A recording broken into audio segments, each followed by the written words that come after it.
worried that you may not be able to get financing if you want to join the oil and gas sector. Take a look.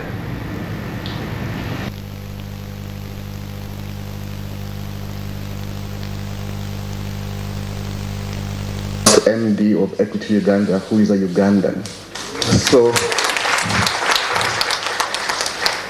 So that is testimony that no matter where your business is or who you are, you can actually achieve the highest potential. And I'm happy that I'm speaking to Tier 2, Tier 3, and a few Tier 1 players and partners at this event. Okay, I realize it is 12:10 and I'm standing between lunch and the World Cup. So the game is at 1 o'clock. I know I was on the table, I was seeing people watching the DSTV, I was hearing commentaries from Super Sport. So I have 28 slides. But because of the good work done by my colleagues at Stanbic, I'll only touch on the ones about equity a bit, and I just have 2 slides on the loan application process, because that is a practical situation. I'll talk a bit about equity, sure, so you can understand who we are. But you'll soon realize that banking is about relationships. It doesn't really matter. And for you who are local content suppliers, it really comes down to your relationship with your financier. Because I started listening to all the different risks: contract risk, compliance risk, the legal risks, the financial risks, the performance risks. At the end of the day, if you want me to simply put it, it is what is your relationship with your financier. Does he understand you and where you are and what you're trying to achieve? And when they ask the questions about financing, do you have the right answers? If you don't, can they help you achieve the right answer? That is why I'm very happy this Pepeta business and this exam business was conducted in this way. And Jessica, thank you very much for organizing it in that manner. But most importantly now, the headmaster is here. So let us start the presentation. Okay, a bit about equity. I'll just quickly jump through a few things. Don't worry about the slides too much. I don't know if I'm moving it myself or he's the one moving it. Okay, back is here, sorry. On this slide, I'll just talk about who the bank is and the reason why, what you should understand about equity. We are not really a bank. We are a movement trying to ensure transformative change. We are trying, and that is driven by our core values and philosophies. And the first one really, and the purpose of the organization is to transform lives, give dignity, and expand opportunities for wealth creation. I am here to do that last part, helping expand opportunities for wealth creation. There'll be some touching on transforming lives because where the oil is and so on, we have to change certain things there. We want to champion socio-economic prosperity, people of Africa, people of Uganda, and we will use financial services, that's in the mission statement, that will socially and economically empower consumers, businesses, and communities. That, I think, is what is key for you to understand about who the bank or the organization is. It's not about just making money, it's about impact. So if I quickly slide to how it works, how we are built. We have 2 engines. One engine is a social engine. The other one is the commercial engine. Social engine is our foundation where we do all the work around agriculture, health, environment, energy, business empowerment, financial literacy, and so on and so forth. And the other side is the bank, what you see every day, the commercial bank. The key thing about those 2 engines is they catalyze each other. At Equity, we're very clear. For us to do well, we must do good. People must be healthy enough to work and earn money to be able to pay loans. People must be smart enough, educated enough to develop ideas, exploit them, to make money, and pay loans if they take them. That is, so we make sure that as we are growing the commercial side, we are growing the social side. And that is why our partnership with Unoc is so important, because Unoc and us, if you look at what Unoc talks about in terms of their development of local suppliers, it is very aligned. That is the logic, and you can deliver that impact. A bit about presence for the group. We are in Kenya, Uganda, Rwanda, Tanzania, South Sudan, DRC, and Ethiopia. I keep saying we have connected the Indian Ocean to the Atlantic Ocean. So there's no place you can go and do business and you won't find equity. So some of you might be exporting, some of you might be importing things from those locations. We can speak. I won't talk too much about this slide, which is about financials. The one thing I want to talk about on this slide is the following. This is why the two bankers in this room are the ones in this room. Because we are the ones who have presence in Bulisa. So we have branches everywhere. The one branch I want you to remember about is the one in Bulisa. That branch, I think, of mine was opened less than 6 weeks ago. Physical presence on the ground in response to the needs of the people in Bulisa. And I remember when we spoke to Unoc, one of their requests was that we actually open a branch in Bulisa. When we spoke to PAU was here as well. We had a meeting with them almost 2 years ago. One of the demands was have a branch in Bulisa. I think next time I'll put the picture up there so you can see it. And the Archbishop blessing it. But it's there, it's real, it's up, it's working, it's open. So, and we're very happy that our elders, Stanbic took us, were there before us. The thing ultimately is you must provide the financial service to the people in the place they need it. That is truly part of developing local content. Just a few ideas about how those pillars I talked about work. As you can see on the right for you, the pillars to build capacity in value chains, which is where you fall. Empower people, financial literacy, entrepreneurship training, education, food and agriculture. That's how you build capacity in the value chains. But also you must support the communities. And you do that through social protection, that is the refugees, but in this case, it is all those who are displaced as we are laying the pipeline. They have to be respected, we must give them good compensation, we must resettle them somehow, we must give them livelihoods. And our work with refugees gives us experience in that space. Lastly, of course, the environment. It will be done very well in a very clean and green manner. I know we're getting a lot of questions and flack from the international community about this, but I'm slowly seeing the tide turning. I think Uganda has made a really good case for its oil project, for ECOP, for our approach towards the refinery, for the impact on the region. And if you're practical about it, we're in a VUCA environment. We're coming off of a storm of COVID. We're in an era of potential recession. Prices have gone up, everything's expensive, hyperinflation and so on and so forth. Then now we're being told about Ebola. And we still need something to help us address these issues. We believe oil and gas will be a solution. So how do we see oil and gas at Equity and probably at other banks? My colleagues from Stanbic and my colleagues at the bank in the industry look at oil and gas as purely a catalyst. I think Eva mentioned it's 7% of the economy.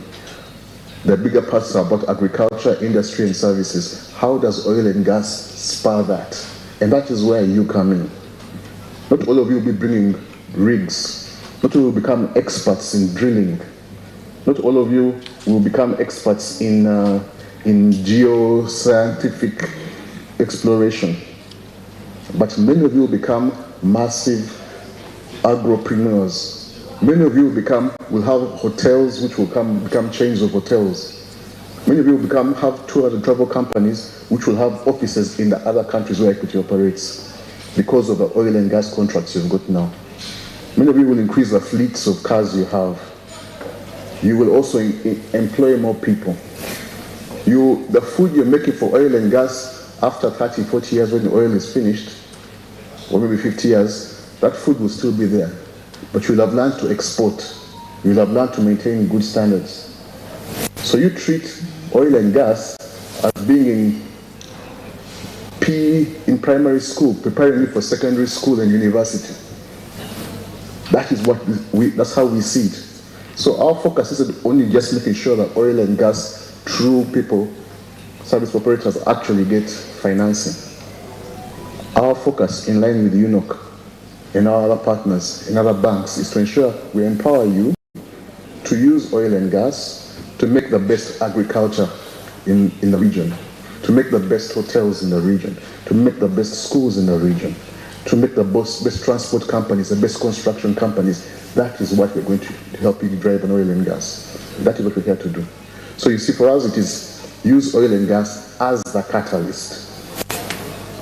So how we offer products and how we segment our markets and approach is done that way. Some people are global corporates, some are SME, most of you are SME, some are retail personnel, that is the employees you have, and some are micro, small businesses. At Equity, our dream is that Sula, the Rolex guy in Nakasero, will participate in oil and gas. He won't know he's doing so, but he will. When he sells a Rolex to one of you, and you realize it's because of the money you're making from business of buying one Rolex, you're buying 2 or 3, and some people are graduating from Chikomando to something more because of that. He won't know he's doing it. But he starts realizing I have more demand. Why? Because money is coming. Why? Because you are part of contracts. Because you're doing the right thing, you're being financed correctly. So, as you can see in terms of how it is structured, obviously, upstream, midstream, downstream, we have aligned the players along that pyramid, and you can see you fall squarely in the corporate SME space, which is mainly transport, logistics, construction, hotels, real estate, catering, agriculture. That is where the bulk of you fall. And on the left, as far as you are concerned, the bank is there to help support you in that regard. In terms of the products, I won't repeat the products because I can tell you most banks provide the same products. It's the same product. Banking is homogeneous. It is the same thing. The difference comes down to relationship. How good are you with your banker? How well does your banker know you? Because the price will be the same. Treasury products, financing products, accounting products, trade finance, collection products, asset finance. If they are standard products. The question is, when you go to the bank, do they understand you? Do they know where you are? Or do they try to squeeze you into the way they think you should be? That is the difference. But I can see, at least with the people who are in oil and gas so far, we have all kind of, and we have our own association in the back, by the way, and we meet and discuss how we can help, because we know our role. We know that you will not succeed without financing. You will not. Because the size of contracts, the requirements of money have to be provided by us. We have to guide you sometimes on what to do to make sure you succeed. Take one small loan, then take the next one, then revolve, get some experience, and do it on your own. Just like a regular school. Teach you some of the rules, do some exams, you confirm you pass, we promote you. And that's the aim. Our aim, by the way, is to promote you up this pyramid. You move from being subcontractors to actual contractors. That is what we're trying to do. That's what Jessica and her team are trying to do. That's what local content is. Build you up. So that some of these companies come, in the first 2 years, we won't know what we're doing. We will fumble. Just like in school. But by second term, you kind of know. By third term, you're ready for the exams. By P7, you know PLE is coming. You're ready. Our job is to prepare you for that and move you up. Eventually, you'll be the one teaching everybody else. What amazes me about this room is the thing I see here is youth and energy. I see dreams, I see aspirations. And it would be completely remiss of us who have endless amounts of money and a golden opportunity to fail you and not give you a chance to succeed. So, my second last slide. I was told about the application process. It's a bit technical, but I'll quickly go through it. And actually, I want to save my time for question and answer, because I didn't come to speak to you, I came to listen. This process some of you have been through, or many of you have been through, and you have suffered. And me, I'll speak for Equity Bank. You probably suffered with my bank. You went through the process, you applied. You came initial discussions, we told you gather information. Bring this, bring that, bring this, bring that. And you keep asking. But the questions you are asking aren't only for us. It's to ask ourselves, will you comply with the rules? So, are you complying? Financial statements, profile, these are just basic things for us to know who you are. Once you put the documents, we appraise. We look and say, okay, fine, do you have money? Do you understand the industry? Will you be able to pay? Can you perform the contract? All those things were touched on by my colleagues, by Eva and her team from Stanbic. That you know. You have to convince the bank. The problem with oil and gas, that'll be the next slide, is not many people know about oil and gas and the nuances or intricacies. So, sometimes you think you've got the right answer, but it's wrong. We tell you do a retake. You get annoyed. This bank is fake. But I try to help you. Lastly, if you've done all those things, we have approved. Now documentation. We've given you the loan. Now it is contracting. I must pay under these conditions. This is how it's going to come. Of course, some of those things depend on the employer, the tier 1 company, or the actual oil and gas, or actual MNO. Contracting. Sign the letter. Bring it back to the bank with all the documents. Then we can give you the money. Even giving the money is another process. Because you might apply and get a loan of, for argument's sake, total amount 2 billion shillings. But the immediate amount required is actually 600 million. Some of you want all 2 billion at once. Now, of course, the bank's concern is they give you 2 billion when you need 600 million. What do you do? What do you do? You know yourselves. Suddenly, that paying corner looks very attractive. Suddenly, that house, there's a deal, there's land. Suddenly, I have a new wife. You're already spending profits before they enter. Oh, the trip, yes, somebody go to Qatar for World Cup. So, when we are telling you we have to pace you a bit, it's not for us. As we agreed, we want money. If I know, listen, the interest rate I'm charging, for argument's sake, if it's in shillings, let me use a just simple mathematics figure. Assuming it is 20%, we charge a bit lower, obviously. 20% on 2 billion, how much do I earn? 400 million. So when you take all the money, I take it, but telling you, you first take it in small bits. I'm the one saying, slow down the pace of my earning. But why am I doing that? Because I know if I give you the 400 million, I will give it to you, I will earn it today.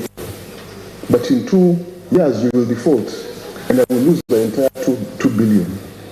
And we start fighting, selling property. We are trying to help. That is why when you go to primary school, they don't teach you about certain things of P7 in P1. They take you process by process.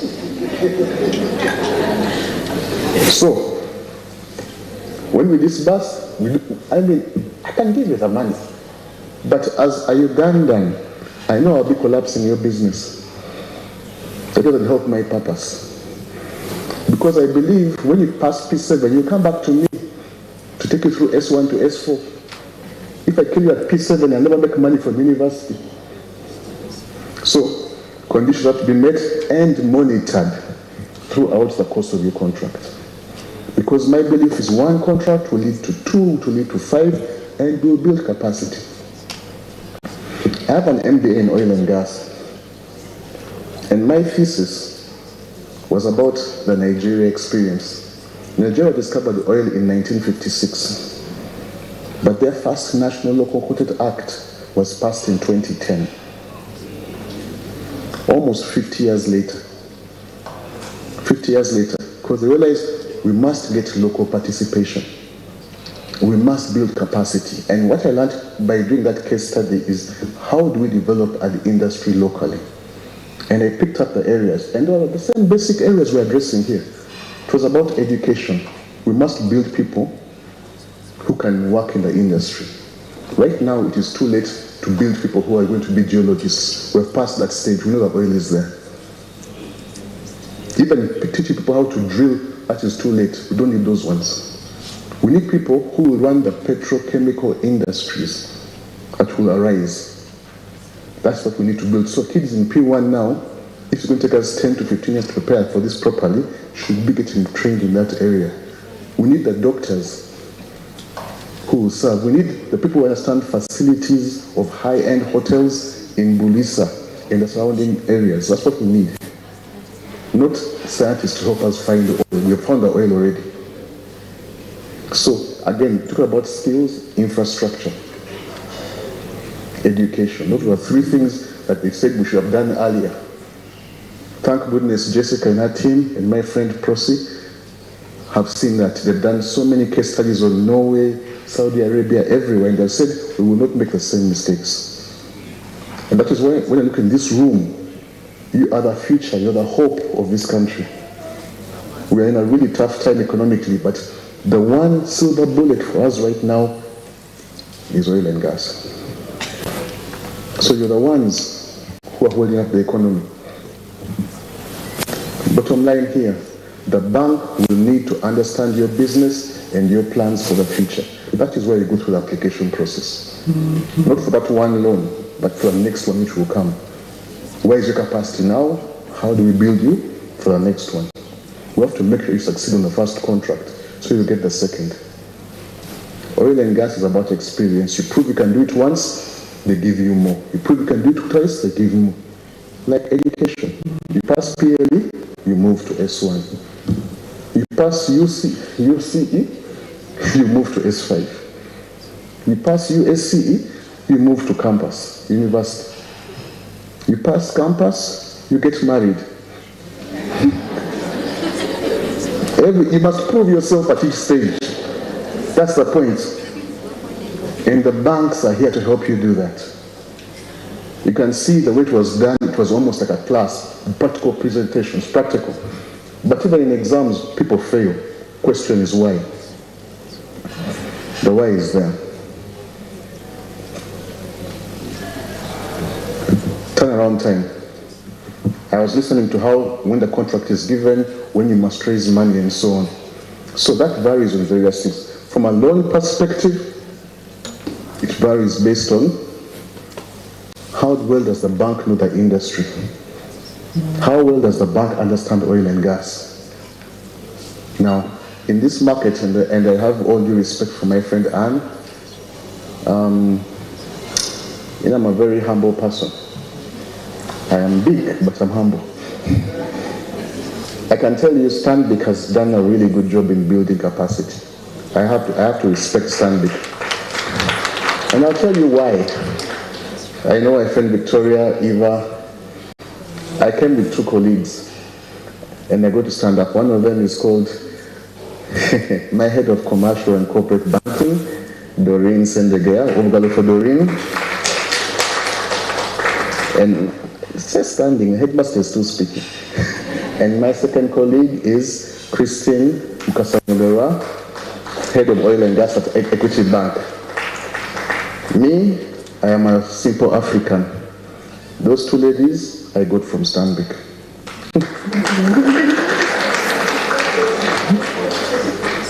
Why? So you can see, I'm not here to try and, I'm trying to tell you something. I have a what? I have an eye for talent. No, you can sit down, ladies. Thank you very much. The point is this, it's not about competing. Stanbic had excess talent and they lent to the industry. But these are expensive, but you must be able to afford them. So big is big, I can afford. But the point is this, everybody is trying to build capacity. And I'm talking about Ugandan capacity. Those two ladies are Ugandans, you had their names. Doreen Beruhanga Sendegea, Christine Kasamuberwa, Anthony Chituka, Ivan Palampa, Victoria Kayemba. If you asked this question 5 years ago, there would be different names. You understand? So in this room, it's about competing. It's about making sure everybody gets part of this pie. Everybody gets their share, because it's too much. And the problem is, if we don't get it, somebody else will come and eat our food and leave us starving. Now, for me, I'm already big. Some of you, you will stay that way. So, TAT, problems. 2, of course, responsiveness. When the bank asks you questions, how quickly do you respond to the information we ask you for? You say, no, I gave you everything, but you say, some of you give information, but it's not complete. And we ask, please, we need this.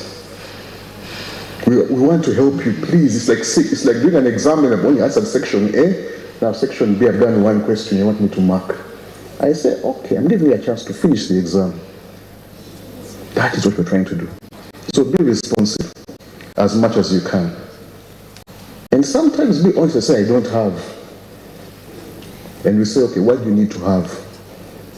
Because I also want to earn money. 3, accuracy and completeness of the information. Sometimes it's not correct. Sometimes it's not complete. So that affects how quickly you can give you the money. So far in our experience, we've also given a few facilities out. Actually, quite a few. So what we've noticed in the last year or so, year and a half.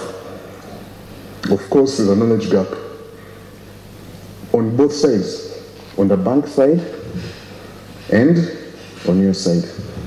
But again, I want to thank my colleagues at Unoc and the partners at Total and the partners at Sinoc. Everybody who has knowledge is trying to impart it. Everybody. My friend Tony Otoa there, the poor man is becoming a journalist. Every week he must write. It's like he's giving you notes for class. He must write. He is really trying. So we're trying to teach and capacitate as much as possible, and not only on actual technicalities of oil and gas, on the other things, on the other segments and sectors which support oil and gas. 2, back and forth. Give me, I've given you, I haven't given you, you don't understand, it's not complete, it's the wrong document. We're seeing that. Ultimately, of course, some of you, to be honest, ask for 2 billion, but you're only able to qualify for roughly 400 million. Based on the financials you've given us. So, if your business is doing badly and you come to the bank will say, I'm just going to make your business worse. Interest will kill you. If you're sick and then you come to the bank to borrow, that loan will kill your business. So I've got to do enough to assess how much should I give you so that you can achieve the contract and help you come out of loss. But remember, it's not my money, it is depositors' money, it is your money I'm lending. So how do I manage that? So back and forth. Inexperienced borrowers. When I say inexperienced, I'm not saying you are not clever or smart. Some of you, the biggest loan you've ever taken is 500 million. Now you're coming for 5 billion. Now, I've got to be able to assess that you are ready to handle 5 billion. It can overwhelm you. I mean, we're bankers. It can overwhelm you. It's like giving a child too much food and still feeding him. You're creating a problem. So we have to pace you process by process. Lastly, lack of understanding of the contract terms by the borrower. contract terms on the oil and gas side, but also what are the contract terms of the loan? When will you pay? Don't structure a loan to be paying monthly when your cash flows aren't coming monthly. Your cash flows come on completion of either a phase of a project or the whole project. But you're used to paying monthly. So some want to structure, I'll pay monthly. But I'm telling you, you won't be paid monthly. You won't be paid based on this completion of the following things. You know, you've got a call-off order. You do perform 30 days payment cycle, all those different things. So sometimes people are in a hurry, they just sign because they want the money. Then you realize, oops, you haven't factored in any contingency in case something goes wrong. When it is due on that day. And the bank must get back depositors' money. Then you begin fighting. And if I do that, I'm failing the industry. Ladies and gentlemen, 12:40. 30 minutes was my time. I want to thank you for listening to me, and I want to conclude by saying I trust and believe that Ugandan oil industry is scheduled for great things. It's because of people like you, people like me, people like Stanbic, and all other banks who are playing a different role. We have the money, we will finance. Don't worry, money is not an issue. You have to be ready for financing. We'll help you to be ready for that. We're working with the authority, we're working with partners. People have done this before. My last quote, the same one. Dust. Dust, D-U-S-T. Dust comes from two sources. Dust comes from only two places. One is decay. Something is rotting to create dust. The second one comes from development. Something is being built. Let us be the people who raise dust from development. Thank you very much.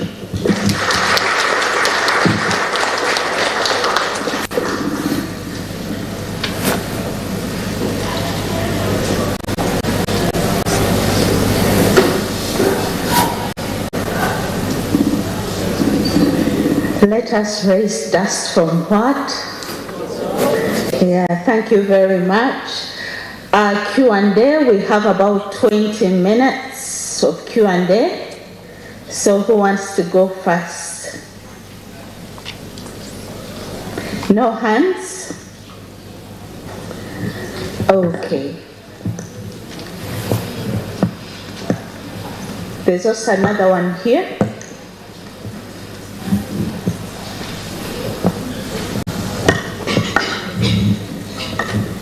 Thank you so much. I think I'm fortunate enough to speak after you've just spoken. I'm a customer of Equity and I have concerns.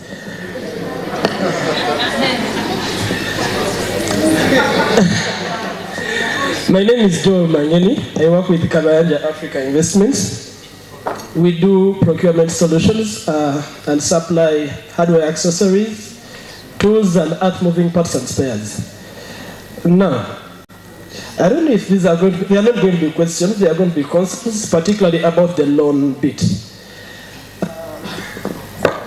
Equity has a challenge. Okay, we face a challenge with Equity where our applications took a long time. We personally realized there is a bit of disconnect between the relationship manager and then the analyst, the credit analyst. We applied for a facility and it went through. The relationship manager was actually on our side, advised us all the way, giving us pointers, telling us what to do, what to bring, and how we can get everything done. Provided everything, and at the final bit of it, she couldn't also give an answer of why the loan was rejected. She just said, Joel, Bachiganye. And she referred me to Church House, that you go to Church House and maybe meet the credit officer, the credit analyst, to tell you why exactly. I went to Church House, and while in the lobby, the receptionist came back and told me, he will not meet you. That has been rejected. There is no reason to meeting you. So this is the issue. the relationship officer indicated everything was kawa, everything submitted was all right, and you are able to get the finance. They even give us the date that you should be getting the money on this particular date. Going to the church house, there was no reason given as why it was declined, but it was declined anyway. That is concern number one. My concern number two is about the slowness of the execution of such facilities. I must speak with confidence that I've gotten a facility of this nature before with Equity, and it has been extremely helpful for us as a business. So what happens is, as you said, in banks you don't compete. It's unfortunate in our industry, this side, we actually do compete. And given that we are servicing an oil and gas industry, time is a key factor. They give you a purchase order, say for example you're applying for LPO financing. A purchase order has the validity of 30 days. So when you go to your banker, you actually need the banker to execute within maybe 1 week or 7 days, so that they can have the other 3 weeks to execute. The unfortunate thing is, with our banker, Equity, you submit the required documentation, and this I speak after the first facility has been approved, so you're not new, there is experience already. So you submit for the new facility funding. And to be honest, it will take at least 2 weeks. Now, given that you have 30 days to execute, and now you've already taken 2 weeks of securing the funding, are you still able to execute? So that has led us to draw into other types of funding that have, of course, dwindled into our profits. So my two concerns are those. The issue of the disconnect between the relationship officers at the branches and then the creditor officer at church house, and also the speed of execution. Thank you very much. My name is Joel. Thank you very much.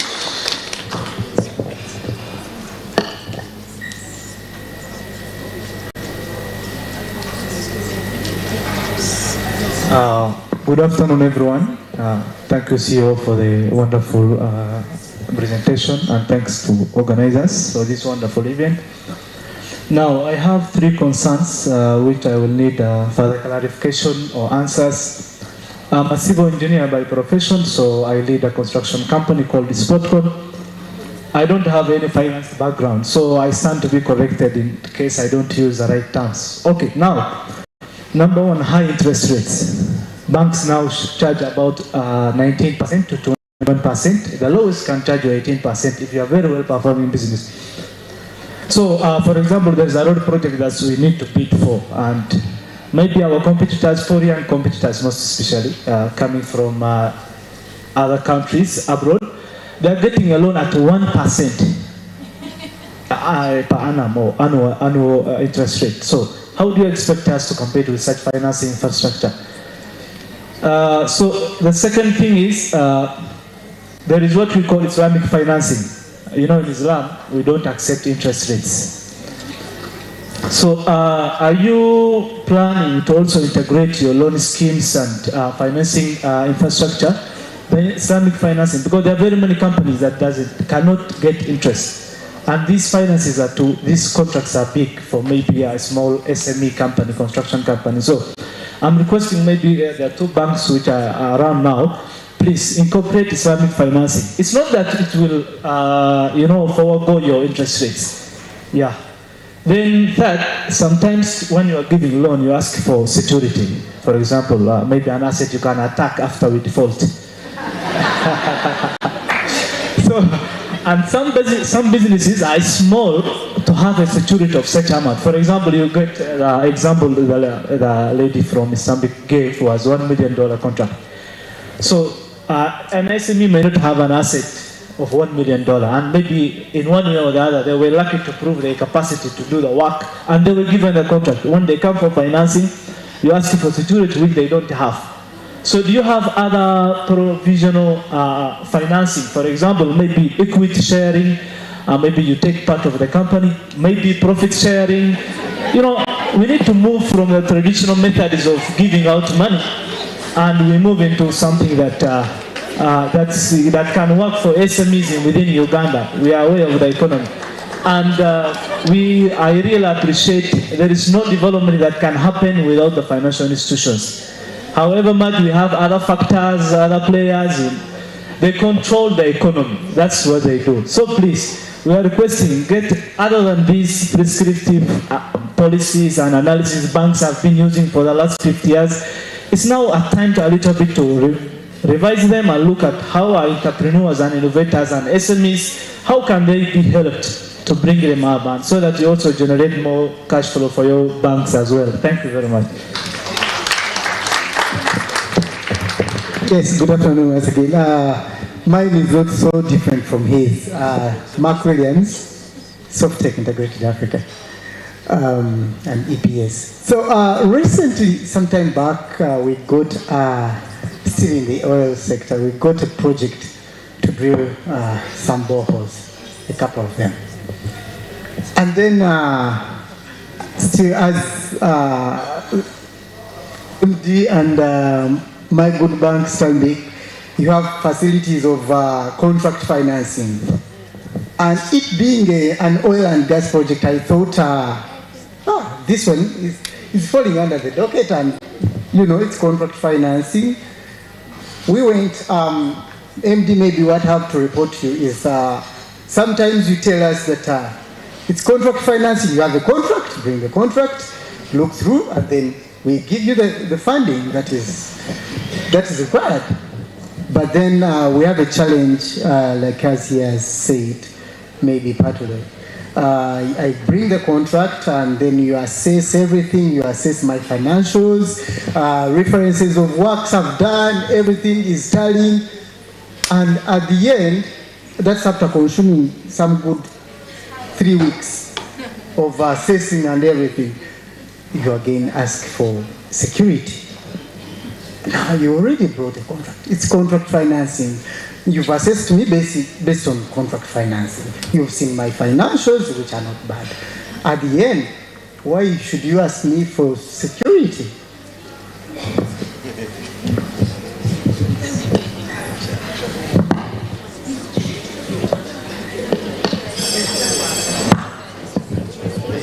Yes, I'm Gasta Bukenya, Beautiful Engineering, and my concern still goes to Mr. Chituka Equity Bank. Our company has an account with Equity Bank, and I must acknowledge, and I do admit that I think 9 years or 10 years ago, we would have never been in existence if it wasn't for Equity Bank. And I'm very proud of Equity Bank, but I also must let you know that in the last 2 years, our business has almost gone away because of the same bank that allowed us to go. And I will give you a scenario. Last month, about a month and a half ago, we applied for a request for an extension of a guarantee. Okay, the client, a similar client that has been giving us work for the last 6 years, needed us to extend. We needed an LC, which had taken a long time, so we need to extend. So we pushed for an extension for about 5 months. The bank took over a month to extend the guarantee. The client wrote to the bank to cash the guarantees of $1 billion shillings. I don't know where myself and my people would be had that guarantee been cashed. I think in addition to the growth that the bank has helped, I know very many contractors that have been in the Equity Bank. And most of us are choosing to leave the bank. We can't get bid securities anymore. We used to get them in 2 days. Now it's not possible. We'd rather go elsewhere to get guarantees. Our loan book would rather go elsewhere, because the same bank that allowed us to grow is the same bank that is allowing us to get stronger. Thank you very much. Thank you very much. My name is Ronald Sekandi, and I'm a National Content Officer at COSIL Uganda. I think all those who are working in national content will agree that one of the challenges of the industry is the access to finance, cheap finance or cheap credit for the companies. So as we push for national content, I think Mr. Bintu from PAO has to go back and talk with the other regulators for us to push for the National Content Fund. And I think the National Content Fund does not kick away the role that banks have. Actually, we have seen that programs of the government, such as the livelihood program, are dispensed through banks. So I think there's an understanding that these banks have with government for them to administer these facilities. So Anthony, who's on the hot seat today, has to be an advocate for this facility, the National Content Fund, to be expedited so that the government presents easy access or cheap credit, which can be extended to SMEs in this industry, so that these companies can be able to access this finance. No? That is the point that I wanted to make. Thank you very much. Okay, can we have 2 more questions and then we have feedback? Yes, thank you very much. My name is Yoram Atamize, the director, Jora Shoes Company. We deal in the manufacture of leather shoes in Uganda. About the same question, though this is not directed to the MD, I do request that this National Content Fund be put in such a way that it can help us. And actually it would be better if it does not even go through the banks. Because we do understand there is some facility from Bank of Uganda that the banks are not giving out. When you reach there and you ask about it, they don't give it to you, just because they want to give you a different facility where they get higher interest. And about the same, I would like to know when will this be rolled out, so that we can prepare ourselves and run away from these banks. Yes, this one goes to Peter. I thought in the first round there would be another round of questions. There is a problem on the National Supplier database whereby people do apply and take a long time for their applications to be reviewed. Not until you get a contact from someone within that your application shall be looked into. How are you going to handle that? So that at least immediately after applying, at least within a month, there is a review, you know what to do and what not to do. Secondly, about the same, on the dashboard of National Supplier database, when you're not registered there, when you're not yet approved, you cannot access some of the features are disabled. You can't access anything. Can you make it in such a way that when I am not yet approved as a supplier, at least I'm able to see? Thank you very much. One more question. Thank you. Thank you for Unoc for organizing this.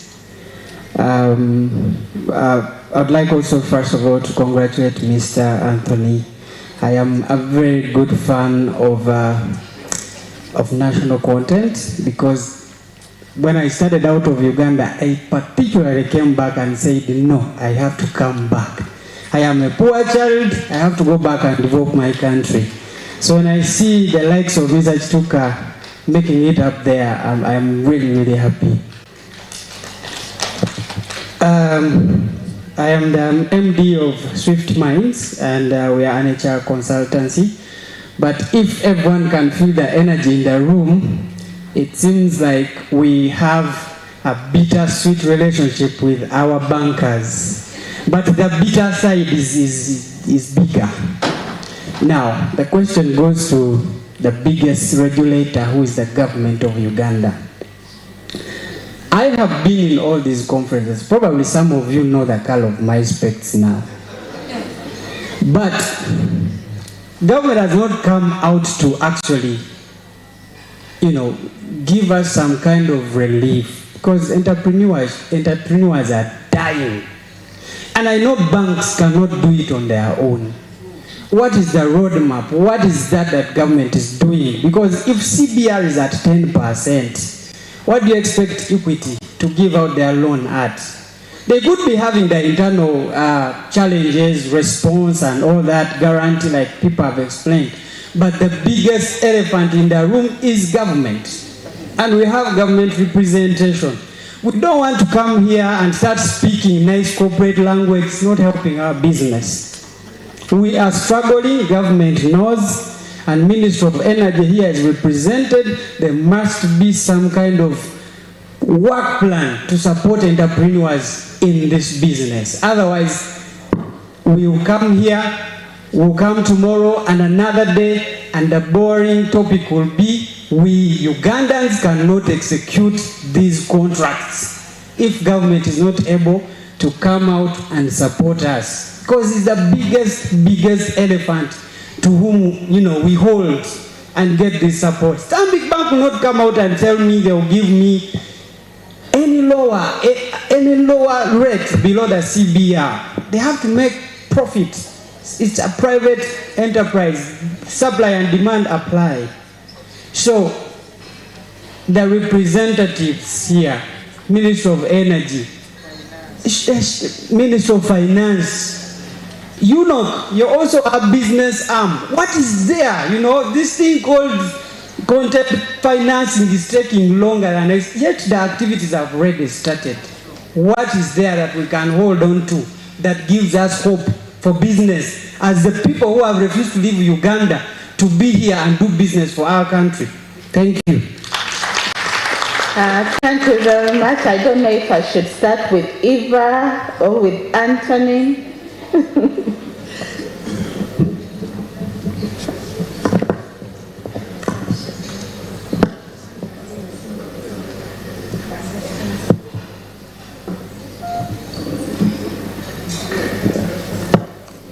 In the spirit of cooperation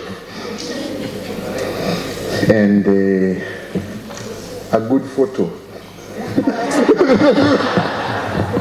we are going to share a stage, and I can tell you, again, I'm very symbolic about very many things, and I can tell you that we are here, we came, I run a bank, but I came personally.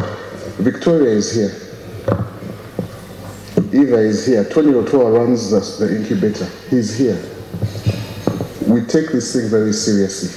I know Anne would have wanted to be here. I know she's my friend, so I know she's not around. But you can see we take it very seriously. As somebody said, I think I didn't get your name, the gentleman from Swift Mines. We need each other. And we're going to answer these questions. But the ones that are difficult, I'll give to Eva. I'll do the easy ones. So I'll first do the ones which came talk to about my institution, Equity. And by the way, one thing you know about me as an MD, as an individual, forget about even before I was MD, I was ED. I don't shy away from being told your bank is doing stupid things.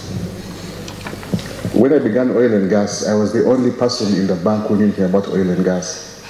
And I was the one fighting and struggling with many of these things. And I accepted I can't do it alone. And I went and hired Doreen and Christine. Because I understood I accept I need help. But importantly, I always come to these events to listen and to be told. And I can tell you, and probably Eva will say the same thing, and Victoria has been here before. You are making progress. It's getting better and better. We are making progress. It is directional. It's not as fast as we want, but we are getting there. And even the questions you're asking are a lot more practical, which means Jessica and team, just like school, as they learn, they get better, and you understand. So Joel, I hear you. The issue of the relationship, that's why I have Doreen and Christine. They fight for you at the back. Sometimes, I talked about the issue of knowledge gap. My analysts sometimes only know how to appraise construction loans, they only know how to appraise farm, whatever it is, they only know how to appraise micro. And I accept we are building capacity at the back, with credit analysis, credit risk. The front, we seem to have built capacity. So we're trying to fix that side. True, they cannot really come and meet you because of the rules of segregation. That's just how banking works. And I apologize that they sent you to Church House. If they did, I feel sorry for that employee. He may have no job tomorrow.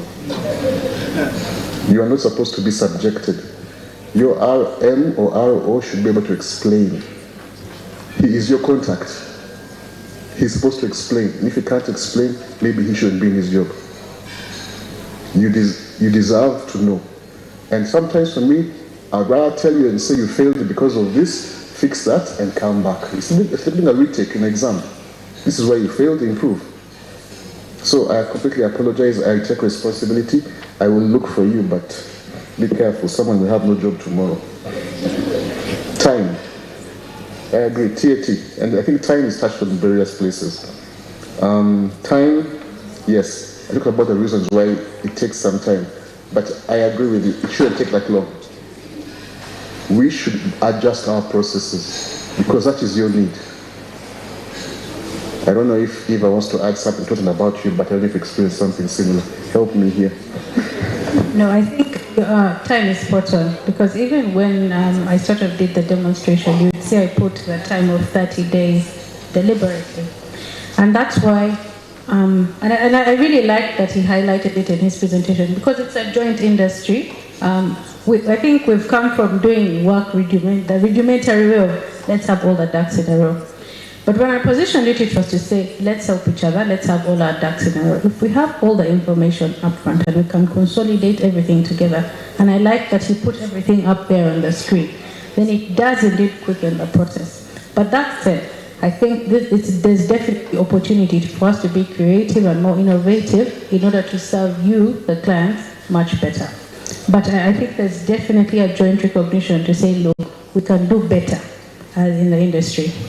You see why I brought her? Okay, the civil engineer, I didn't give me your name, unfortunately, but you asked about rates, and I think somebody touched on it, gentleman from Swift Mines. The rates of financing aren't entirely determined by the bank. It's a matter of supply and demand. If the price of money from central bank is 10, that's what it is in Uganda. There's no way. That is the price of money from the Central Bank of Uganda. I have to add risk. I must add inflation, I must add profit, I must add costs of operation, and I must survive. So that is sometimes a factor of many other things. Also, how much money is available. If all the money is being, okay, let me ask you a question, you're a businessman. If the government is borrowing from me for 1 year at 18%, I lend the government through treasury bills, the treasury bonds at 18%. Then there's no risk of default, there's no risk of what? So as the investor will say, hey, why are you giving money away at 15, yet it's just me to sell your products at a lower price for a good opportunity. That's part of the dynamics. So and of course when things improve, the prices come down, because what else are these prices? It used to be much lower. So it's not just the banks being greedy. It is the dynamics of the environment and market. We want to price where you can succeed. That's the point. And the biggest lender will add to that. Wow, okay. It feels like a setup, but we are partners in this. But just to add on that, maybe to paint the picture, inflation is currently at 11%. So Bank of Uganda has been deliberate in increasing that central bank rate that he said, and it has gone up quite recently. It has gone up in the last quarter by about 3 basis points, which is by 3%. So it's in a midst to curb the imported inflation. I'm sure you've seen fuel prices have increased. Okay, now they're coming back down a bit, but that's essentially what has spurred the growth. So it's not a factor of things within our control that we just enjoy. In fact, for us, whenever we see the rates, we are like, oh no, now they are going to tell us we are increasing, we are eating people's profits. But no, it's majorly a factor of trying to curb the current inflation, which is currently at 11%. But that said, indeed, we are happy to partner with national content. I think the gentleman from PAU spoke about it. Definitely, why not? I think for us, when you get access to financing, we're able to run with a project. Yeah. Okay. Islamic banking, it's in the law, definitely. And of course, certain banks are looking at it. Let me, from my own bank's perspective, one thing we don't try and get wrong is matters of faith. So we understand the rules about Islamic banking, don't commingle, separate processes and so on. So we understand how it works. So several banks are in various different levels of establishing it. Okay, so I'm also not aware of it, but at least my bank, we want to make sure we get it right. We don't want to make a mistake, because we've seen cases in other countries where people say they're doing Islamic banking, then you find there are problems. So I'm not saying no, I'm just saying it is being studied, it's being looked at. The question on security, from Mark Williams, you also touched on it, Mr. Civil Engineer, who else touched on security? Yes, that's an easy question, but because my better looking friend is here. Wow. Anyway, I think to reiterate, he touched on it in his presentation. If you saw, there was a line on contract financing, right? Now, contract financing ideally is self-funding, to your point. I think you mentioned it, correct. And ideally, the risk is taken on your performance. And you'll see that when I spoke about it, I really stressed performance. Why? Because we understood the profile of the clients in the oil and gas space. Thin balance sheet. You definitely have very thin collateral, and yet you've gotten a huge contract. So what is the answer to that? I know that if you can demonstrate that you can perform, then a risk is taken on ring-fencing the fact that once you have performed, you will be paid. And once you are paid, the funds will come back, settle the loan you have taken, and then you can take the rest of the margin for profitability. Now, that said, I know that in instances when additional collateral is requested for, there is a bit of a risk that they have seen in terms of maybe character or profile, but that is just subjective, right? But I do know for that for this specific piece, if you do have comfort in terms of performance, you can do well, and in terms of payment, that once you have performed, the anchor client will pay, then definitely there is a solution. The second bit is, I know that a lot of the banks are now doing something called retention of funds. So you can perform, and then they'll say, fine, we'll take maybe a certain percentage of what you're doing to build up some sort of equity. Because as I mentioned, we realize that maybe your balance sheet is thin, there's no equity in the business, but we're saying, let us help you. As you do work, when you've done some work, we'll take off 1% of your margin, we keep it for you. So as we're building up, we're also helping you build equity to re-inject that back into your business. So that is another solution that we can do. What she said, copy and paste equity. Now the point is this, trust me, we know. People, if somebody comes to me and says, I have a contract which is worth $5 million. $5 million is worth 15 billion Uganda shillings. Okay, almost not 15, 18 billion Uganda shillings. Who has security of 22 billion? Nobody. So even we are businessmen also. We know that's not possible. So how do we accommodate that? And so some of the answers Eva is talking about is we give it piece by piece. The reason that one moment they ask you about security, as she said, is because there's a worry that you might not be able to perform on the first one. But my advice to you is this. Convince them you'll do a first one. Don't go for such big amounts at the beginning, or if you can stagger it. And if you have security, I tell you the bank is happy to release the security once you've proven performance. Because as I said, the risk is not on you, it's on the person to pay you if you perform. So performance is one element of yours, the other one is the guy paying you. But that's just the way it is at the moment. We are still early. Eventually, I can assure you, when you've got capacity and track records, security will cease to be the issue. And that is our commitment from our side. We are also asking the government to see, and maybe one thing we're talking about, and Stanbic is part of that process, this national fund, which somebody asked about, how can the government, if they don't lend the money, can they use it as part of security? If somebody applies for a contract and say, can I use, stop giving you money, government is almost saying, I guarantee if he fails, I'll pay 30% of the loss. You bank put in 70%. How can you use, stop giving the money out to expand opportunities, because banks have a lot more money to give in that regard. So we will look into that for sure. I think as is for Ronald, how do we engage government with National Content Fund? My request, of course, is make sure you pass it through the banks, because there's no other way to dispense money. There's just no other.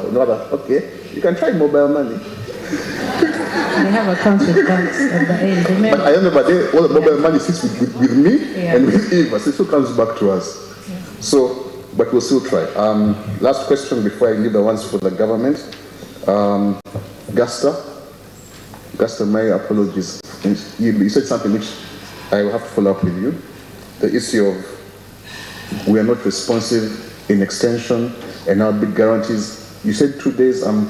When I came to Equity, we used to give big guarantees in 1 day. It was same day. So I think there's a gap somewhere. But as MD, I'll come and find out what it is. Because if I fix your problem, I'll fix everybody's problem. It might be systemic somewhere. Thank you for bringing it to my attention. I will deal with it. Because it's very annoying to give birth to your child, make them grow. Then the rest happens. I know there are 2 questions for us. I think one was for PAU. And the other one was, I think, for Government of Uganda, whoever can answer that. But once again, thank you very much. For those who are watching football, don't worry, it's still 0-0. You'll watch highlights. Thank you.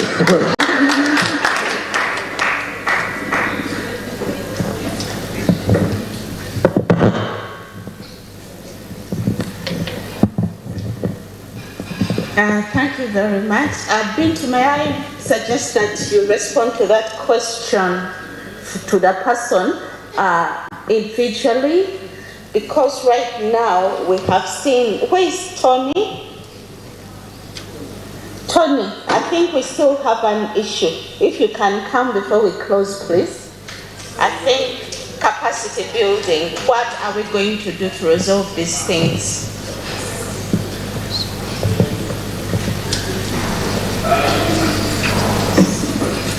Thank you. Thank you very much, Jessica, my sister. I've been in the trenches with Jessica since 2011, 2012, 2013. So we've seen a lot of interesting stories. But thank you so much for this opportunity. And I'm excited as well to see that we have a great number of businesses in here, which is, I think, testimony to the fact that people now really want to be inside the thing. And inside the thing requires knowing what to do. Now, we've been trying to support businesses with our training on supplier development, and there's some things that are quite interesting that we have seen or learned over the time. One very critical thing that we have learned is that, and again, I want us to be inconveniently truthful, Ugandan businesses still assume that business is the same. The way you've been doing business in whatever sector you're doing, that is the same. Unfortunately, the truth is, you have to tweak around so many things. That's the truth. You will ask people for policies, simple policies. And I can guarantee you, many businesses in here will tell you they've never heard of certain policies. I know of a certain company that will even ask for a malaria policy. How many of you have malaria policies in your businesses? I can see 1, 2, 3, 4. Okay. Now, you want to do stuff that has expatriates who have never been in Africa and are going into a malaria-infested area. How do we operate? So it's important for us to understand that as much as we want these opportunities, we want to get on board in terms of this oil and gas story, we have to get our businesses right. Now, I am not here as a doomsday guy, I'm here with the solutions because we have been providing the solutions, and I see some names and faces here, and you will see that in our solutioning. We don't care whether you're with my brother Anthony here, we don't care. At the end of the day, we're building a Ugandan story. And in building that Ugandan story, it's important for us to understand that we have to rise together. So, if your business is not right, what are the questions you should be asking yourself in terms of making them right? Policies, getting yourself what the banks want. Because again, you might be a small business that has gotten a contract, yes, that's well enough, but your track record as well might be suspicious. And you see, in our country, again, another inconvenient truth, we love the deal mentality. Yeah? Right? And I can guarantee you that if we have that mindset going into the oil and gas sector, there's going to be a problem. Inconvenient truth. We need to think about these things. So what we have been trying to do, and Jessica, as I finalize, is we have been trying to support businesses through our supply development program, where we bring in the companies, Total, Sinop, Unoc and any of these new companies that are coming in to speak to you about what their reality is. Not theoretical, where someone just comes in from anywhere, but the real people who are supposed to be dealing with you in your contracts. By doing that, there's no middleman. You're dealing with the end user. And I hope that as we plan for 2023, you can enroll on this very good program. But also, finally, this pie is so big. My big brother Anthony has talked about it. It's a big pie. Our problem again, another inconvenient truth is in Uganda, is we like moving in silos. You want to move alone. One guy thinks he can eat a whole elephant. It will rot before you finish it. Or if it's a whole loaf of bread, you will choke before anyone brings you water for you to survive. So working in associations, in groups, in consortiums is going to be one very formidable way in which a lot of your businesses will be involved in the sector. And how this can happen, or how this will make it happen, is because you will be consolidating each other's strengths. One guy might have financial strength. One guy might have manpower. One guy might have inside knowledge of what's happening and how best to go by, the situation. Leveraging on networks and consortiums is the best way to go. So in terms of capacity building, we are here, we're available, and again, my details can be shared. And I'm glad to say that we are very great partners with Unoc. We've been providing this for the last 1 year. We're going to do something in Hoima in regard to agriculture. Very excited about it. We're launching it on the 5th of December. That is just us saying we need to do this as Ugandans, for Ugandans, so we can all benefit. Thank you very much. Thank you very much, Tony. And as we close, I would like to call Jeremy, Head of Procurement at Unoc, to give us closing remarks.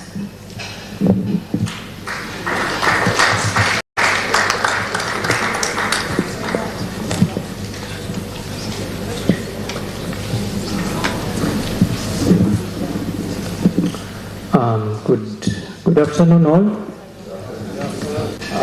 My big brother here, Anthony, congratulations. I see the room is still full and I'm glad the room is full.